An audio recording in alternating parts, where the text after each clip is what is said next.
Cuando son las 9 de la noche con 4 minutos y 44 segundos, yo saludo en este espacio a Gonzalo Monroy. Él es experto en temas de energía para platicar justamente sobre este anuncio. Después de que la representante comercial de Estados Unidos, Catherine Tai, anunciara que solicitaron formalmente consultas de resolución de disputas contra México bajo el marco del TEMEC, derivado de medidas que afectan las inversiones y empresas por parte del gobierno mexicano en el sector energético. Representantes del sector privado coincidieron en que las reuniones previas entre funcionarios de los dos países no se logró un entendimiento mutuo en esa área energética. Y bueno, más adelante el día de hoy, Canadá se unió a Estados Unidos y dice que también iniciará sus propias consultas sobre las políticas energéticas mexicanas. Gonzalo, muchas gracias por regresar aquí con nosotros para comentar pues este tema que sabíamos que tarde o temprano iba a estallar, iba a presentarse, ¿no? Efectivamente, Yuri, qué bueno platicar contigo. Y sí, efectivamente, ahí viene el lobo, ahí viene el lobo y el lobo ya está en la puerta. Después de muchas negociaciones, después de mucha insistencia de todos los gobiernos, en este caso el de Estados Unidos y Canadá, los más avanzados, pero también varios de la Unión Europea y uno que otro asiático, para cambiar o al menos aminorar un poco la hostilidad de la administración del presidente López Obrador hacia las empresas privadas en materia de electricidad y también de petrolíferos, pues bueno, eventualmente se inicia este periodo de consulta previo precisamente a la instalación de paneles de solución de controversias, que en este caso hay que decirlo por qué se está ocurriendo, porque el gobierno federal en su entendimiento de fortalecer a Pemex y CFE, por desgracia no las ha hecho más eficientes, más rentables o con mejores procesos. Se ha dedicado el gobierno federal a ir quitando la competencia, a meter la mayor interferencia posible en violación clarísima de todos los tratados comerciales que tenemos. En efecto, ¿cuál es tu pronóstico? ¿Qué es lo que podrían hacer tanto Estados Unidos como Canadá? ¿Qué es lo que tendría que hacer México? Porque lo cierto es que esta liga se ha estirado, pero hasta el último momento por parte de nuestro país, ¿eh? Por supuesto, Yuri, y mira, hay muchísimas cosas que podrían ocurrir en el Inter. Ahorita se abre un periodo de consultas, son 75 días, para que las partes se pongan de acuerdo.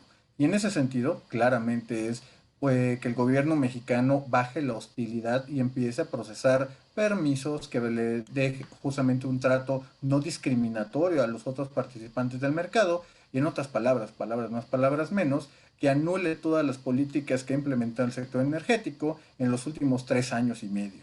Esto luce muy complicado, no se ve que eso vaya a ser políticamente rentable, ni siquiera para la secretaria Nale o para el propio presidente López Obrador, con lo cual eventualmente en 2 meses y medio estaríamos viendo la instalación de estos paneles de controversia. Viene un proceso donde se seleccionarán a los expertos que con base a la legislación mexicana, pero también a las prácticas internacionales, decidirá quién tiene la razón. Y entonces veremos si el gobierno mexicano pagará las indemnizaciones, cuánto va a pagar de ello. Y también, hay que decirlo, en esto no me atrevería a dar un pronóstico del tiempo, porque típicamente esos son procesos muy largos, se pueden pedir extensiones y cuando menos nos demos cuenta, Yuri, quizá ya hubo un cambio de administración en Estados Unidos y también en México. El tema, en efecto, eh, seguramente hubo un momento de aliento después de que la oposición logró parar parcialmente, así fuera, la llamada reforma eléctrica hace un par de meses aquí en México, pero lo cierto es que en efecto tampoco parece que esto vaya a tomar una nueva senda de debate legislativo, ¿no? No, esa parte ya no va a pasar por ningún lado de la parte del Congreso. A pesar de lo cuando dice a veces el secretario de Gobernación que van a desaparecer al INE o que van a hacer alguna otra medida legislativa, en este caso el Congreso mexicano no va a servir de nada prácticamente. Aquí es un periodo donde el equipo encabezado por la secretaria Tatiana Cloutier en Economía, junto con Relaciones Exteriores, pondrán los paneles, en este caso instalarán un equipo, queremos pensar muy especializado en ese tipo de temas, Ujú. para que no termine, o al menos termine siendo la solución más benéfica para nuestro país. Es un proceso largo, no hay que especular al respecto, pero se avecinan tiempos complicados en esta relación trilateral. Pero digamos, ahí sí México va a tener que reevaluar su postura, ¿no? Eventualmente sí, o a enfrentar las consecuencias de dichos actos. Hay que entender que tan solo en el sector eléctrico estamos hablando de 10.000 a 20.000 millones de dólares. Cuando incluimos el tema de petrolíferos, en este caso que la Comisión Reguladora de Energía no esté procesando de manera intencional los permisos de empresas privadas de competidores a Pemex y CFE, ahí podremos estar agregando otros 10.000 a 12.000 millones de dólares más.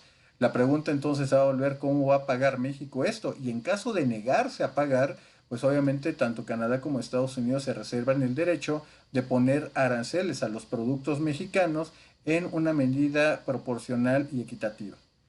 El tema, y te lo quiero preguntar porque yo tampoco tengo claro el panorama, ¿qué implicaciones va a tener todo este debate y todo este diferendo en el seno mismo del TEMEC para la economía mexicana? Es decir,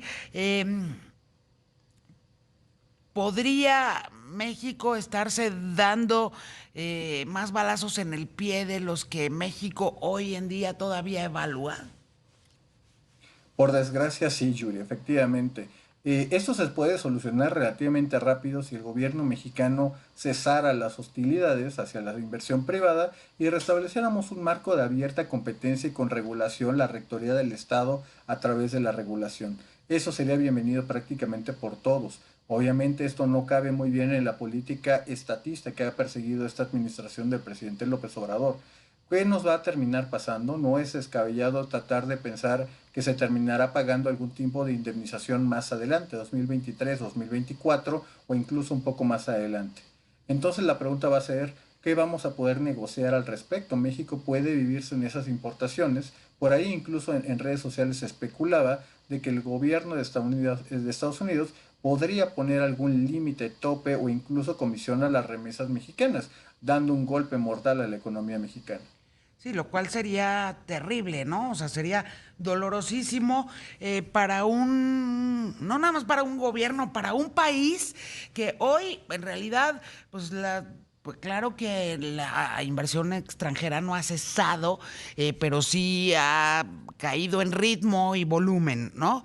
Pero lo cierto es que las remesas, pues prácticamente son, regresando al tema de volumen, pues son la entrada de capital extranjero y la entrada de dólares más cuantiosa a México, lo cual por supuesto no es para celebrarse, ¿no? O sea, un país que recibe dinero que le envían sus compatriotas que están trabajando del otro lado, pues no tiene por qué vanagloriarse de eso, ¿no? O sea, lo que quiere decir es que no está creando las condiciones óptimas ni para la inversión, ni para el crecimiento de esos mismos trabajadores en este lado del Río Bravo, ¿no? No hay.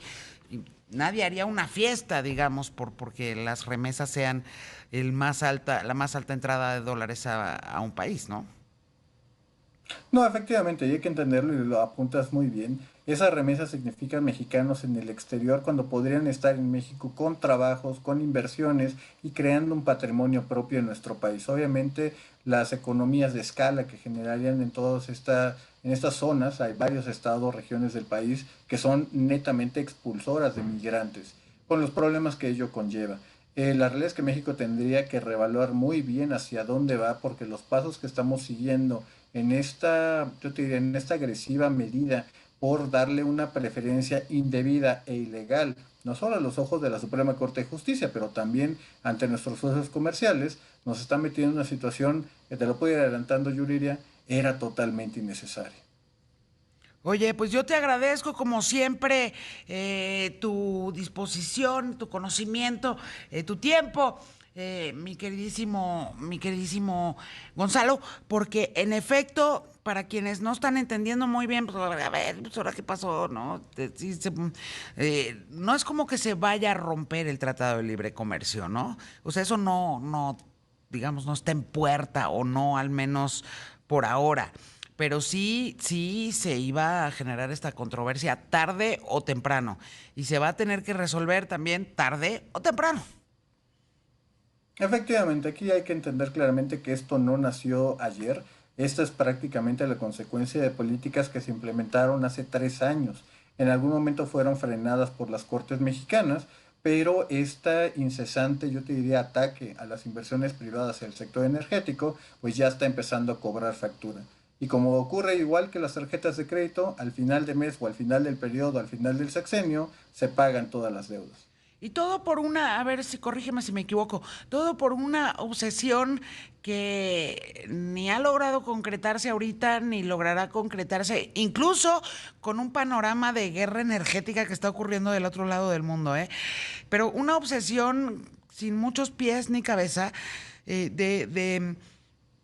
digamos, darle a la Comisión Federal de Electricidad y a Petróleos Mexicanos el estatus que ni tuvieron, ni tienen, ni tendrán. Efectivamente, Yuri, y eso es a lo que me refería. Hay que entender de que esta búsqueda por la soberanía energética, la autosuficiencia en combustibles, pues ha puesto que Petróleos Mexicanos en esos 3 años y medio tenga unas pérdidas superior a los 60.000 millones de dólares. Correcto. Comisión Federal siguiendo caminos un poco más moderados, pero también en pérdidas. Obviamente aquí podemos decir, era una cosa también de la pandemia y eventos estructurales, eso es cierto, pero la tendencia de 2019, un año pre-pandemia, ya estaba ahí. 2021, 22 años post-pandemia, México y especialmente las empresas del Estado no han dado los resultados ni han dado prácticamente ningún beneficio a la economía mexicana. Y en el caso, por ejemplo, de los combustibles, un lugar en el cual ha hecho mucho énfasis la secretaria Rocío Nale, pues la realidad es de que nos estamos quemando el dinero en un subsidio que, déjame ser muy claro, beneficia a los más ricos, no a los más pobres. Así que cuando de pronto incluso nos dicen que la inflación de los energéticos es la más baja de los países de la OECD, la realidad es que hay que decir que somos el único país, bueno, hay 3 países nada más también, que lo subsidia, pero ninguno al ritmo y al volumen que lo hace nuestro país, México. ¿Y para cuánto tiempo le da a México todavía para seguir subsidiando las gasolinas? Yo te diría de que a este ritmo que estamos ocurriendo prácticamente no pasa de octubre y la realidad es que tenemos que ver en dónde van a empezar a recortar, llámese en Pemex, en CFE, quizá en gasto social. No creo que vaya a ser en los programas del presidente López Obrador, pero obviamente esto nos lleva a una etapa donde México sigue sin poder crecer. Se augura que o vamos a terminar el año entre 1 y 1.5 de crecimiento, que es claramente inferior a todo lo que teníamos en los años anteriores. Aterrador el panorama. Te agradezco como siempre, Gonzalo Monroy, experto en temas energéticos, que hayas venido a platicarnos sobre esta, pues, inevitable controversia que se iba a generar entre nuestro país y nuestros socios, nuestros principales socios comerciales, en el marco, pues, de este tratado que ya había sido modernizado, ya había sido actualizado. Ahí estuvo la 4T, ¿eh? Ahí estuvo la 4T en la renegociación, y la 4T es la que está faltando a su palabra. Muchas gracias, Gonzalo. Muy buenas noches. Claro que sí, Yuri, te mando un tremendo abrazo a ti y a todo tu público.